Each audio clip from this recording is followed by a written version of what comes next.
Blessings, beloveds. Welcome back. Anastasia, Cosmic Astrologer, going to talk about Mars retrograde in Aries. So this is clearly a very, very significant and important cycle in the sign of our times at the moment. So I'm just bringing up a chart for today, which is the 26th of July 2020. For where I'm located, which is Melbourne, Australia. So the ideas that I want to bring forth today are things that could be very useful to consider, obviously, in your own personal life, and of course, relative to the current global collective events that are going on. Mars was last in Aries in 2017, and the last retrograde cycle was in 2018. So Mars goes retrograde every couple of years. Now, the last retrograde was in the signs of Aquarius and Capricorn. So you might want to have a think back to 2018 when Mars was retrograde in Aquarius and Capricorn, where those signs are located in your chart, and just reflect back to what showed up for you during that time, because that can just give you a little clue as to how Mars retrogrades work for you specifically. Now, Mars is in rulership in the sign of Aries, so it's his home turf, his home territory. He's very, very comfortable in Aries. Now, Mars entered Aries on the 28th of June 2020. And by the time Mars actually leaves the sign of Aries, it will be in the first week of January 2021, which is a really, really long time to have Mars in the one sign.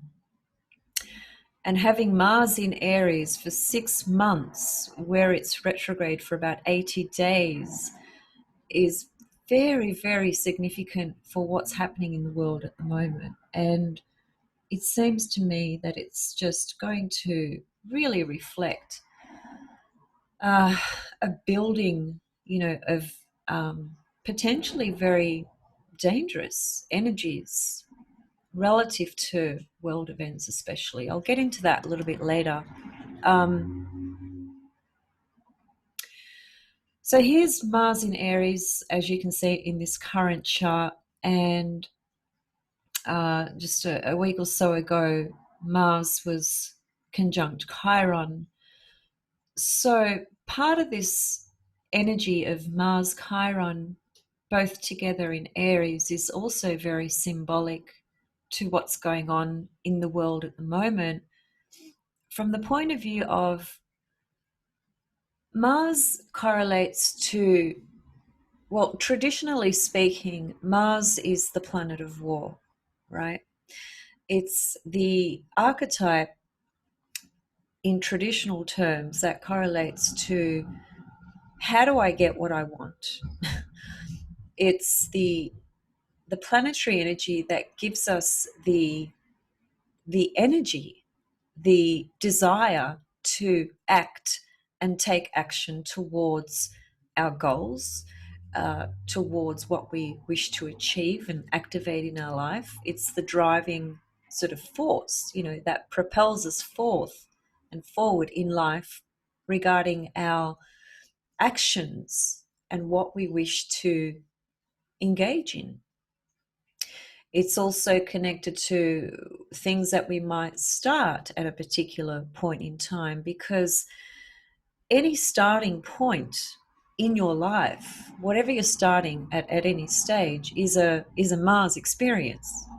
It's an Aries experience. Mars is the ruler of Aries, so it's the initiation, the beginning of something new.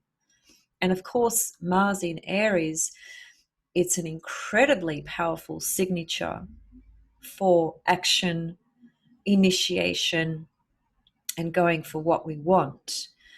And it is obviously very clear that Mars on that level at the moment, relative to the COVID-19, the restrictions and so forth, we will not be able to exercise our Mars energy in the normal way. And so, from an evolutionary level, this is going to take us through a very different journey. And by understanding how we can use this Mars energy from a reflective position, which is what a retrograde period asks us to do, we can work with this from the point of view of our own evolution. And we are essentially being asked to reflect, revisit, reevaluate our own personal desires relative to where we are in our life at the moment. I will unpack that in more detail in a moment, because I'm going to read out of 2 books today, both of which describe Mars retrograde, what it means, so from a traditional level and from an evolutionary level. And I think what I read will actually be very useful. Before I do that, just a few important dates. So next month in August, we can see here that currently Mars is at 15 degrees of Aries. So naturally, as he proceeds forward, which he is and he will, because Mars doesn't go retrograde until September the 9th, right? So 9th of September, Mars will be retrograde. So that's still quite a few weeks away. So Mars is building momentum in Aries, moving direct. And he started with his conjunction to Chiron, which is talking about really from a everyday collective sort of level. It is pointing to what we are all feeling very strongly relative to our sense of autonomy and freedom, because Aries is the sign of freedom and autonomy, okay? And Chiron refers back to where we may feel a sense of wounding or a sense of rejection. So the Mars-Chiron combination, it is an opportunity to heal certain things in ourselves relative to our own identity. But it is also pointing to, specifically because of what's going on in the world at the moment, just the sheer frustration and anger that is coming up in all of us to some degree or another relative to not being able to feel free and move about, our business as we normally do. So if we are to stay with that space, we are only going to find ourselves feeling more frustrated, more angry, and this energy really needs an outlet, and it needs a healthy outlet, because if it doesn't have a healthy outlet, then health issues can arise. Then it can be displaced anger, and it can be internalized and suppressed, and ultimately it has to explode somewhere. So these are the danger points when we're not giving a healthy outlet to an energy that needs a very specific outlet. So Mars goes retrograde on the 9th of September. Now, the month of August, before Mars goes retrograde, there's about a couple of weeks there. In fact, most of August, Mars is going to be squaring Jupiter, Pluto, and Saturn.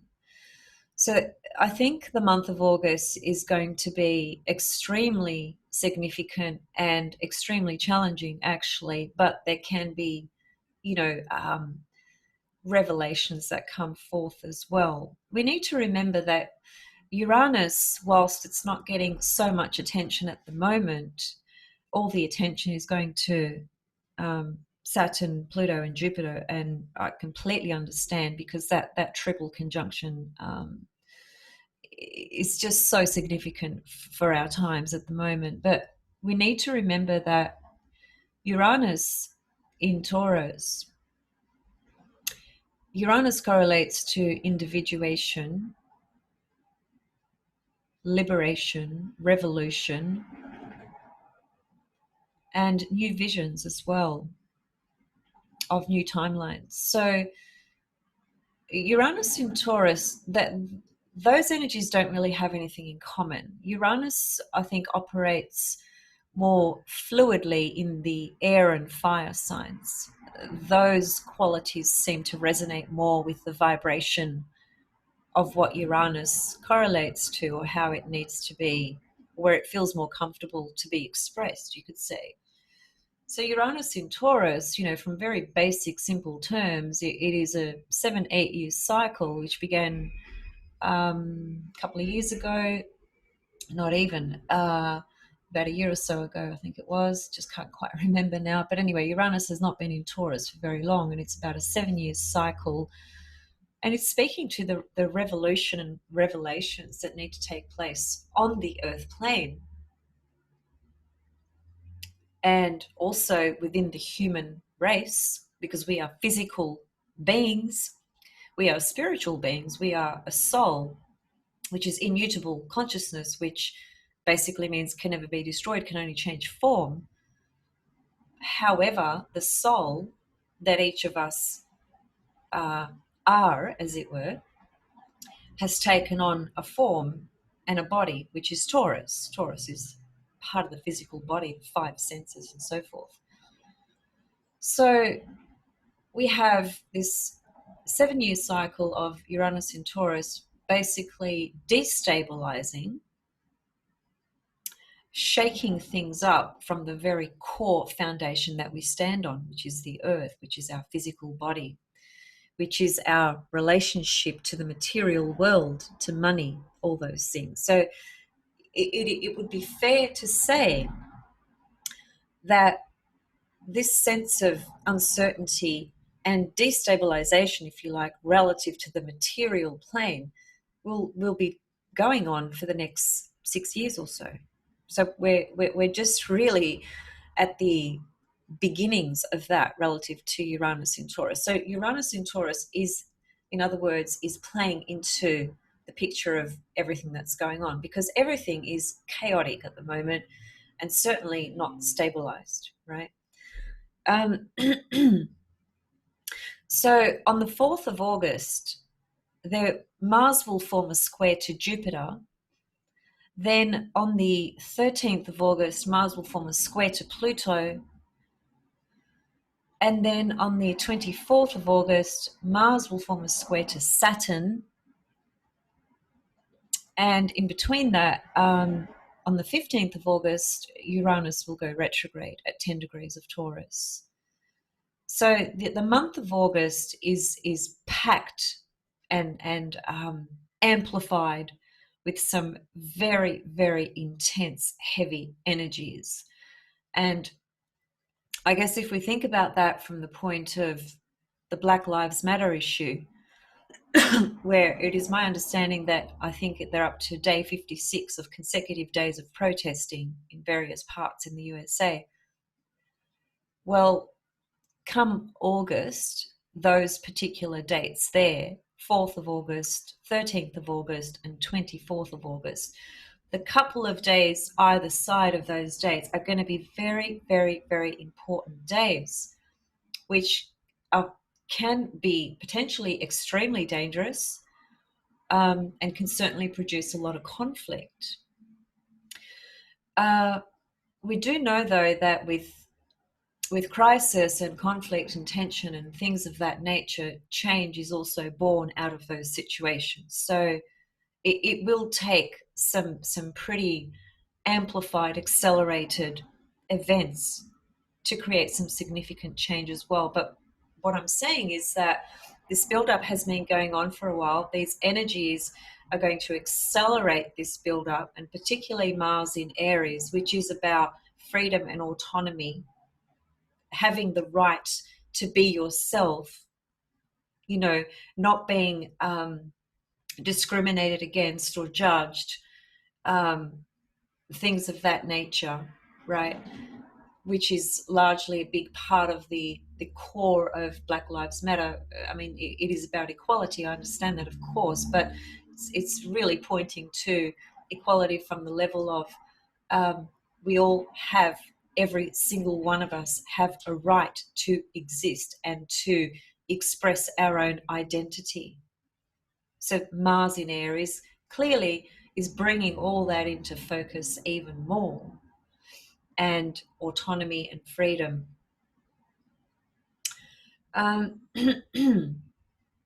So I think we're looking at some pretty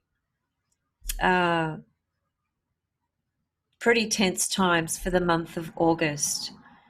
And just one other thing that I think is worth considering is that the goddess Eris, Eris, who has been at the 23rd degree of Aries for quite a few months now, which has been squaring Pluto, which is all a part of this picture in terms of what's happening in the world. Eris is the goddess of strife and discord. Ultimately, she is trying to wake humanity from the deep slumber we have all been in for thousands of years. So on the 14th of August, what actually happens is that transiting Mars gets to 23 degrees of Aries. So Mars will form a conjunction to the goddess Eris. So I think those days are going to be pretty intense and pretty significant days. So you can see from the dates that I've mentioned that the month of August is quite volatile. It's not going to be an easy month. And I think we all need to be very aware and very reflective and conscious of our choices and actions as well. See, Mars in Aries doesn't have empathy. Mars in Scorpio actually has empathy. Mars rules both Aries and Scorpio in traditional terms, right? Now, just because Mars is in rulership in Aries, it obviously has dignity there, but it's important to understand. I did a video on this some time ago, the difference between Mars in Aries and Mars in Scorpio. And Mars in Aries is incredibly can be incredibly selfish. It's the energy that brings forth, get out of my way or I will kill you, and I won't even think twice about it. You know, it's a really intense energy. I'm just being really honest about this. It doesn't, obviously that does not mean that that's how it's going to transpire in our own consciousness for all of us, but I'm just saying that these are the potential expressions of Mars in a real malefic sense. Mars is a malefic planet. Mars and Saturn are both the malefic planets in astrology. They are the most difficult energies, really, to work with. Mars is so hot-headed, so hasty, so impulsive, so impatient, and put it in the sign of Aries, it just magnifies all those attributes of Mars when Mars is not getting what it wants. And Mars is about getting what he wants. So within us exist particularly on the personal desire level, it's about us ourselves getting what we want or what we need. Not really what we need. Needs are more the moon, but Mars is what do I really want out of this situation? So just a very simple example. This because this plays out in the world of relationships all the time. So when you see a couple having an argument, for instance, it is frequently the case that one person becomes angry towards the other person. Now, why are they becoming angry? It is usually because they're not getting what they want from the other person, whether it's they feel that they're not being heard, or they feel the other person isn't prepared to compromise, or, you know, etc., etc. Bottom line being that when Mars doesn't get what he wants, his natural response is reaction, actually, is anger. That's just the nature of Mars. So here we have Mars collectively transiting through Aries for a 6-month period within conditions that limit the ability to act on what we want, to act on our actions, to be free, to feel free, and to feel that we have autonomy. From an outside, everyday sort of level, at the moment, we all feel that our freedom is extremely compromised. Because it actually is. So, what's the opportunity here with all of this? Is it about retaliating and expressing anger? That's one path we can take. And in some cases, that might be appropriate depending on the context, situation, and so forth. I'm not saying that expressing anger towards an unjust matter is not right. I can't say whether it's right or wrong. I just think that there are different appropriate responses to different sort of situations. Sometimes we just need to feel angry. We need to feel pissed off about something. It's okay to feel angry and pissed off about something, but to displace that, right, and project it outside of ourselves, that's not okay, because that's what essentially creates violence, unnecessary violence, abuse, war, things like that, right? So we need to be able to take hold of our own feelings, whatever they are, and not displace them or project them because we're not getting what we want. That's just a game of control, of wanting to control and not being able to control. And of course, insecurity. So, these are a lot of the things that are going to be coming up for all of us, in to different capacities and to different extents in different contexts, depending on each individual, obviously.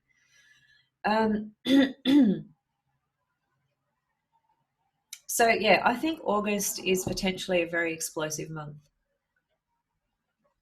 especially relative to what's going on in the US at the moment. I'm still yet to do a video on the US charts. I still intend to do that because there's quite a few amazing things to share. Now, I just want to read a few comments about Mars going retrograde by transit, right? In just fairly traditional sort of terms. These are just some really good points to consider, because at the end of the day, all of us are in the same situation, and all of us will have to work with this Mars energy. Whether we work with it consciously or not is entirely up to us, or whether we just displace it, which becomes the blame game, okay, and projection game. So if we want to bring awareness into our life, into ourself, into situations that we are faced with, there is no one taking our freedom away relative to how we perceive things, how we feel, and the decisions we make, right? We have a free will on those levels. So it is up to us how we choose to respond to a Mars retrograde cycle, for instance, which Mars retrograde in Aries is probably one of the more difficult retrograde cycles for Mars, because the inherent nature of Mars is to push out and act, take action, express desires, and go for what you want. And Mars turning backwards in Aries, meaning going retrograde, you have to bring that whole energy, shift it completely around and bring it back into yourself and work with it internally. That's not an easy thing to do with Mars in Aries. A masculine planet, a masculine sign, the masculine vibration is primarily about taking action. It's externalized. And a retrograde period means going within, internalizing. So you can see the inherent challenges, obviously, with Mars going retrograde in Aries, right? Especially because of what is happening on the face of the earth, which, even though all the astrology clearly describes what's going on, there is extreme uncertainty, without question. Specifically from the level of, well, what's going to happen in 6 months' time, or what's going to happen in 3 months' time. I don't think these matters will actually resolve anytime soon. I think I just feel very, very strongly that what is taking place on the earth plane right now is so much bigger than our linear left brain will ever, ever be able to conceive of. The bigger picture level of these things going on has got huge implications in evolutionary terms relative to the collective evolution, the earth, and then our own personal evolutionary journey. It is bigger than anything we have ever encountered in this lifetime, at least. And it's not going to be all doom and gloom. It's not going to be as bad as we think. There's going to be extraordinary levels of knowledge, wisdom, insight, and consciousness that's going to result out of all of this. But admittedly so, if we take the view of 80% of the human race lives within a consensus reality, about 15% or so is in the individuated state, and about 4 or 5% is in the spiritualized state, then what we're looking at is 80% of the population who live in a consensus reality model will possibly still try to move forward after all of this with the same level of consciousness they had before, doing the same thing, making the same choices, having the same views, having the same beliefs, living the same life. But they won't be able to, because there will be actual physical changes on the earth plane moving forward beyond what appears at the moment. So even though people within themselves will largely want to go back to how life was, we won't be able to. So all of us will, via necessity, we will have to make different choices. I mean, look, that conversation is bigger picture stuff, and that's kind of, it would take hours to unpack that. I'll leave that for now. But I just want people to hear me say and to absorb it in their own consciousness, that it's okay. It's as much as it doesn't seem okay at the moment, it will be. The world is at a crisis, simply put. It's like the world has gotten to a point where they have to grow up. We just have to grow up. We have to evolve to a next level. And so a lot of what we're seeing is a lot of kicking and screaming, just like a toddler not getting what he wants. But that, anyway. Okay. So transiting Mars, which goes retrograde every couple of years, can often be a troublemaker for many when it goes retrograde. Just pay attention to the house position of where this transit is going to occur for you and make a note of that. Specifically, make a note of the degree when Mars goes retrograde, which is 28 degrees of Aries. That's September the 9th, as I said earlier. And Mars goes direct on the 14th of November at 15 degrees of Aries. So 28 degrees of Aries when it goes retrograde is very important to note. And also when Mars goes direct at 15 degrees. Those degrees are very, very significant. Because the direct motion, which is on the 14th of November at 15 degrees, is, let me see, it's connected to where Mars is actually right now, really. And also connected to the Chiron energy that it's taking through with him in this energy, in this in this retrograde period.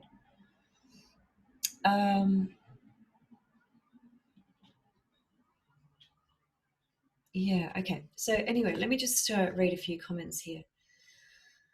So as I said, note the house position of where Mars is for you, because the house position of where Mars is, it is for your own personal self. That's the area of life that Mars is going to be going retrograde, and therefore how, where, and what you're going to have to do with this Mars energy relative to it going retrograde, because not just you, but all of us will not be able to use the Mars energy in its traditional sense of how it is normally expressed through Aries. So whatever house it's in, that is the area of life that you will need to really reflect on, re-evaluate on relative to what sort of things you've been wanting to take action towards. Mars retrograde can be a very frustrating period relative to taking action towards our goals. We can't do it from the level that we naturally feel we want to. Remember, Mars is our instincts. It's what we instinctually desire to go for. It's an external energy that gets pushed out, right? Okay, so Mars is the energy that normally impels us to instigate, right? To start new activity. It sparks exciting sort of energy, right? That keeps us from falling into rut-like sort of patterns as well. So it impels us to instigate new things in our life, right? But when it's retrograde, it can feel like a lot of our plans will backfire, because we lose a momentum that might have been there previously, right? The momentum slows down, things develop a lot more slowly, and we can't activate our will sufficiently from that external level as we normally would desire.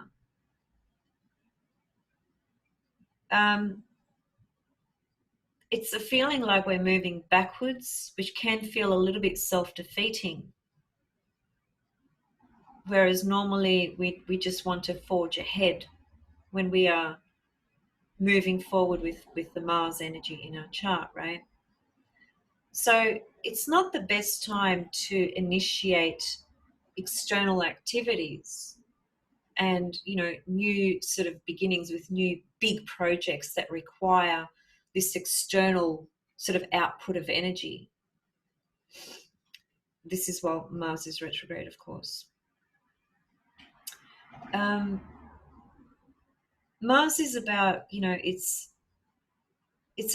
our own enterprising effort, right? Our daring sort of action and our ability to be adventurous and courageous, right? And how we take on challenges. It's also connected to physical energy, our vigorous physical energy. So when Mars is transiting through a particular house in the chart, it's sort of reviving, if you like, it's re-energizing that house from these levels that I've just spoken about.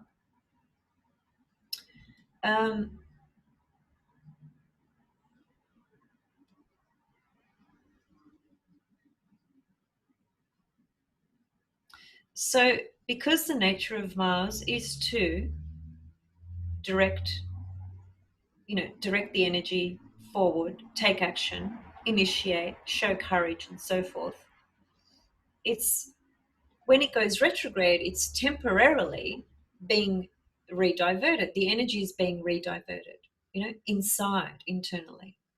We don't have the same ability to express it externally. And that's an important point, because if we just tune into the level of the frustration of not being able to do this or do that or take action towards this or that or the other, then the most natural response to that is to feel anger and frustration, right? But if you can understand that the energy is still there, right, you just need to redirect it. Well, it actually is being redirected anyway, but you need to learn or find a way to work with it from that redirected level, as opposed to wanting to just rush out there and jump into XYZ. So the individual is being conditioned to reflect back upon previous actions, giving him the opportunity to rechannel his efforts in a manner that can present him with new ways of mobilizing his vital forces. Frictional experiences at this time are telling him that he has not aligned his energies properly and that he needs to direct his physical attention to what he has formerly neglected or failed to carry through to completion. Mars transiting in retrograde phase urges for constructive alteration of an energy pattern that otherwise could end up becoming very self-depleting and non-productive.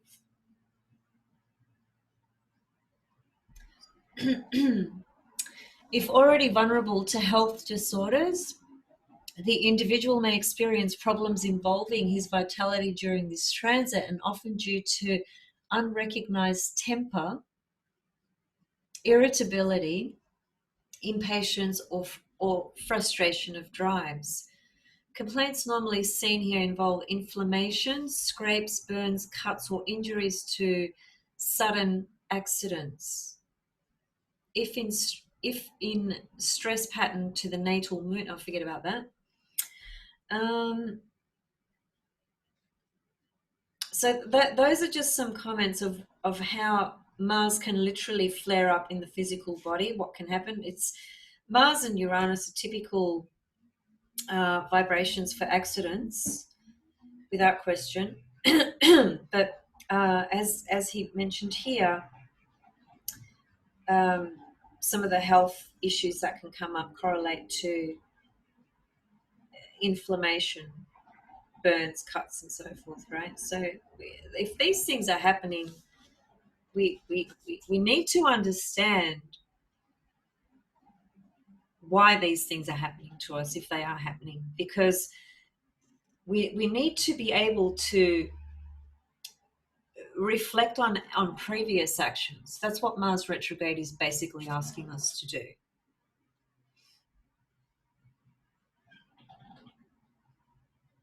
So I was just reading out of Dynamics of Aspects Analysis by Bill Tierney, because I know some of you will want to ask and want the answer to that question. So that's where I was reading from.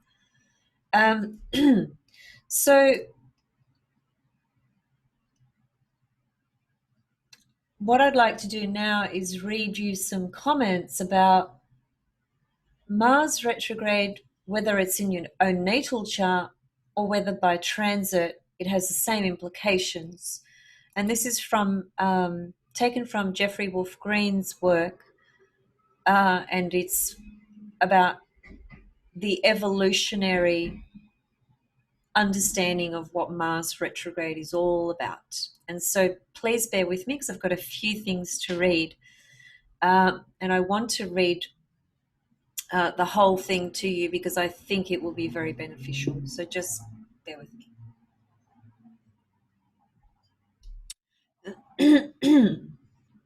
Now, some of these things might sound a bit repetitive because I've already read some comments referring to the nature of Mars retrograde, and if that is the case, I apologize. But okay, so the very nature of Mars is yang, which is a male principle, and it projects outwards. We've already covered that.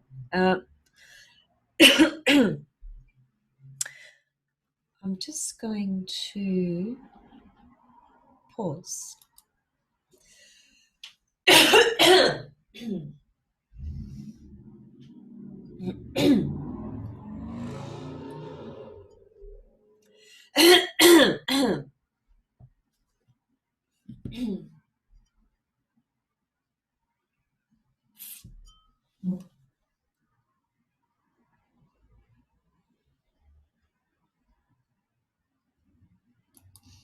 Okay, so I just needed a moment to clear my throat. All right, so I'm just going to read it straight off the what I see instead of summarizing, because I think it's worth hearing every point actually. So let me just start from the beginning. The very nature of Mars is yang, the male principle, which is basically to project outwards. And here again, we have a retrograde principle that wants to introvert and internalize, right? That's what retrograde planets do. They go within. Mars of itself wants no limitations. It is an utterly instinctual process which reflects the actual desires emanating from the soul.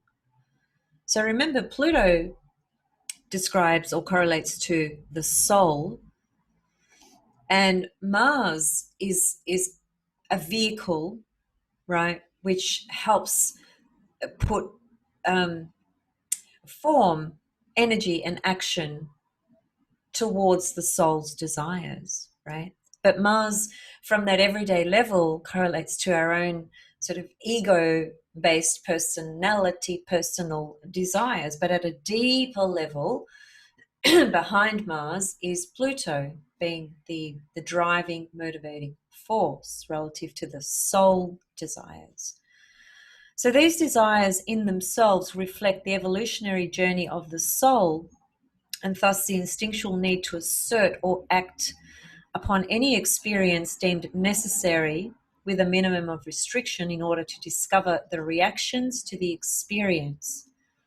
It is the reactions to the initiated experience that produces knowledge. There is no forethought with Mars, so of itself, no conscious intent. It is an utterly instinctual process that reflects the desires of the soul.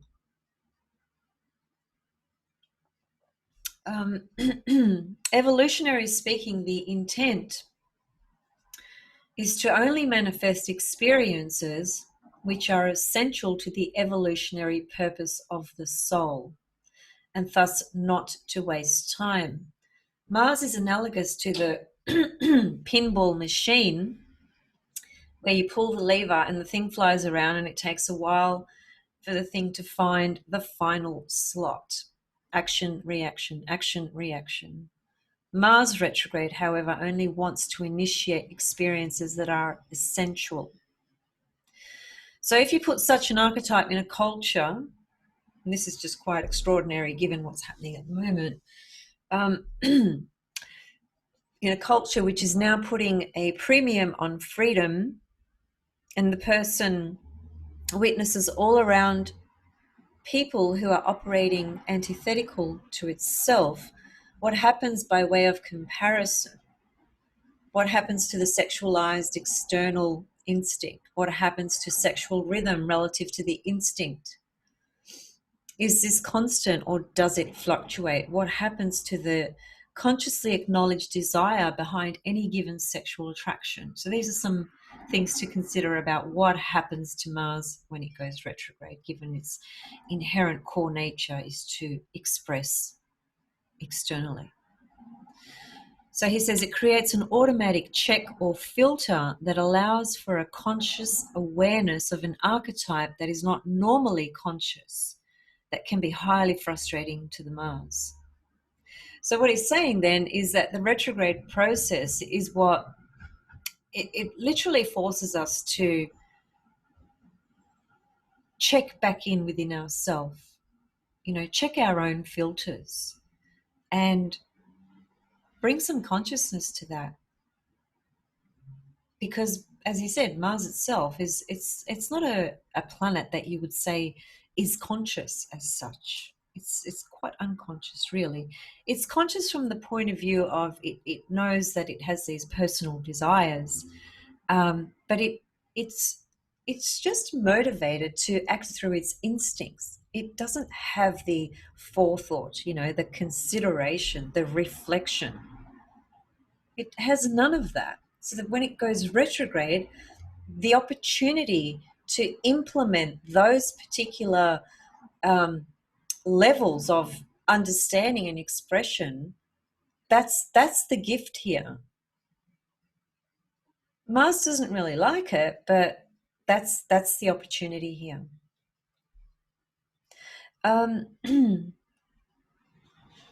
So the key in understanding Mars retrograde is that it inverts the consciousness of the soul so that it can determine the cause, the why of any given desire that the soul has.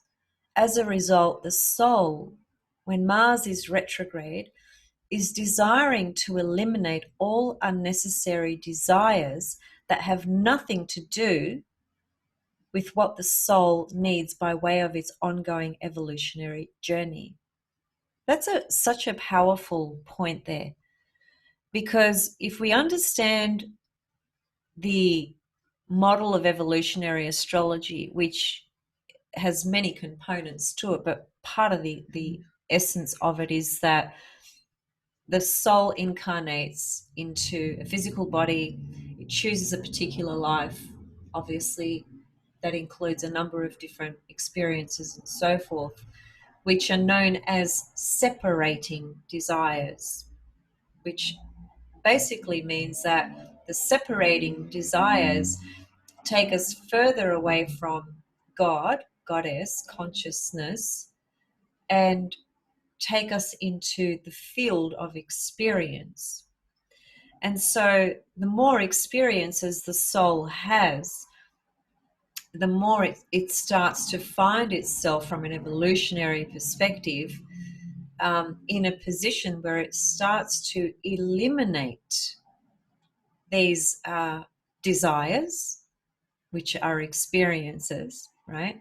And as it begins to eliminate unnecessary desires, it essentially it goes back to, it gets it back to being closer to God or consciousness. So the separating desires, as they become less and less and less and less, we come back closer and closer and closer to perhaps the nature of the soul desires, and certainly closer to God, goddess, consciousness, source, creation, to all things, whatever name you want to put around it, it doesn't matter. So this whole Mars retrograde period can be a process for each of us to recognize, to undergo a reevaluation, check in with ourselves relative to our own personal desires, and what of those are we ready to eliminate because they're unnecessary. Hopefully that makes sense. Okay, now where was I?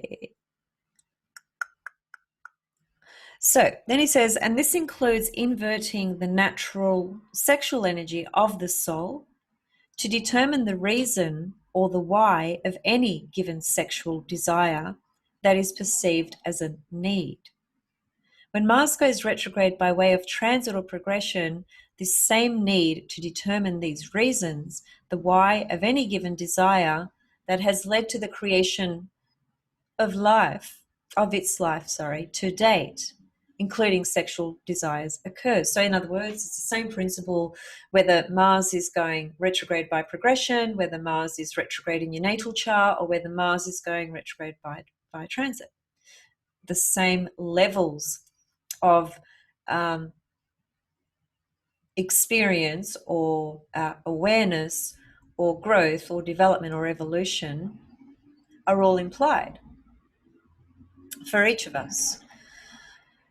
So anyway, as a result, the soul will desire to eliminate or change anything in its life that no longer has anything to do with what the soul actually needs to continue on its evolutionary journey.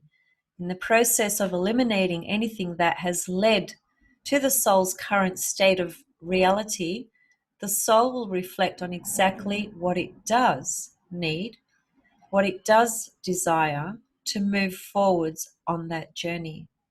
Thus, this can be a time of creating new and intensified desires to that end.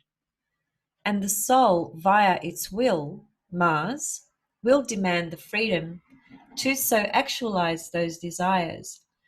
In many, many ways, when Mars goes retrograde through transit or progression, it correlates to a time of soul renewal because of this. When Mars is retrograde, it points back to the soul itself, Pluto. I mean, that's just so powerful. Just so powerful. I can't explain how I feel when I read that, but it touches something very deep inside me, and I hope it does something for you as well, for you guys that are listening. This is a really powerful and wonderful way to perceive the Mars retrograde, to understand it, and to understand the bigger implications relative to your own evolution. So there's some food for thought there for sure. Okay, let me just see if I have left anything out.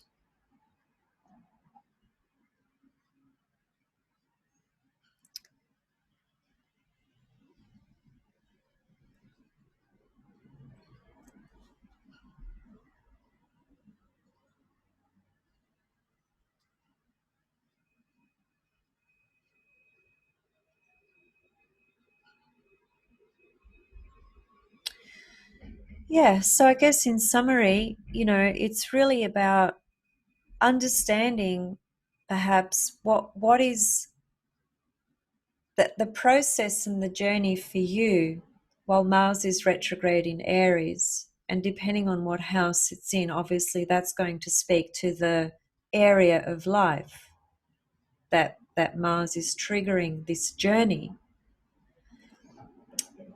It's a very powerful period to revisit, reframe, recycle, reconsider, review, reflect on your own personal desires and which ones are ready to be eliminated because you have grown. Remember though, Jeff said towards the end there, he said that this process can be so intense from an internal level that it gives birth or rise to new desires as well, which is it's an evolutionary experience, isn't it? Because to eliminate certain desires that you now have come to a point in your own understanding that you've outgrown, you've evolved past that, you are ready to eliminate, right? To move forward, to let go, to have other desires be born out of that experience. It's a transformative experience because it's a death rebirth process, all pointing back to your own personal desires and your soul desires, and how those two are matching up. How aligned is Mars and Pluto within you? How aligned is the relationship of those two planets in your chart within your own self, first of all? And so this Mars retrograde cycle can bring you into further alignment with all these issues. So on a personal level, we can go through this process and journey and actually feel a sense of renewal, transformation, and growth relative to the work we consciously decide to do on ourselves. Or we can project, displace, and react to what's happening outside of ourselves. The choice is ours. So I really wanted to share all these points with you guys because I understand how it feels to be going through, you know, what we are all as a human family. We are all going through these extreme adjustments, shift, changes, and so forth, which are manifesting at the everyday personality level in a non-sacred way because of the personality and the ego. But once we step into the sacred dimensions, the dimensions of the soul, we can raise our own self through our own experiences by our own inner understanding and not feel victimized in what is actually going on. I will say to that though, it does help to actually know your legal rights on things as well. Just getting back to the everyday personality level of things, because it is important. The fact of the matter is that many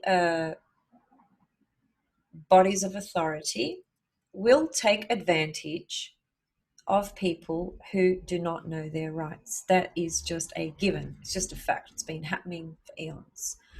And so it is also up to us to educate our own self relative to our own rights from a legal perspective as well. I say that because if we are not making our own conscious effort to educate ourselves on certain things in life, and we find ourselves being victimized in some kind of way, well, we also need to realize that by having some awareness, knowledge, insight, or understanding, we have a greater sense of self-empowerment within us as well. I mean, that can speak to, you know, spiritual terms, you know, everyday practical terms. It can speak to so many things.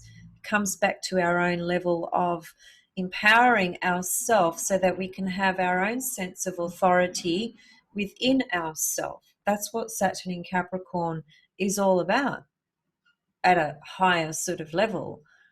It's about working with your own inner authority, developing that, maturing that, you know, and especially emotionally as well. So I will leave it there, and I will be back with perhaps just some more comments on the month of August, because I've only just sort of touched on Mars mainly today. There's a full moon coming up in Aquarius early August. So I'll certainly be doing a video for that. And yeah, so I'll see you guys during that video. And thanks so much for listening. And I hope that what I offered was useful. And yeah, please leave your comments and questions below and engage with each other, of course. And thank you so much for subscribing if you're new to my channel. And if you're interested in having a personal reading with me, you can always email me. Okay, much love and blessings, and bye for now.